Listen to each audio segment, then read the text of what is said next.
Assalamualaikum warahmatullahi wabarakatuh. Pada bulan Ramadan inilah kita harus rebut segala macam ganjaran pahala yang telah dijanjikan. Berganda-ganda banyaknya pahala yang boleh kita dapatkan.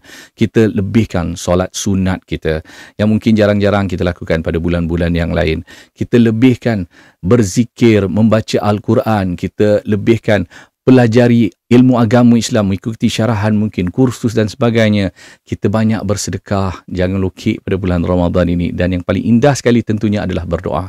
Bulan-bulan lain kita berdoa tidak sama seperti mana kita berdoa dalam keadaan kita berpuasa, dalam kita menadah tangan, dalam keadaan kita dahaga, lapar. Kita tidak ada apa-apa, kita menadah tangan kepada Allah. Allah akan kabuli doa kita. Yakinlah, selagi doa kita itu bukan untuk menjatuhkan orang lain, bukan untuk kedengkian ataupun sesuatu yang buruk, maksiat dan sebagainya. Selagi kita doa yang baik-baik, Allah akan kabulkan pada bulan Ramadan ini. Yakinlah, banyak-banyaklah berdoa pada bulan Ramadan.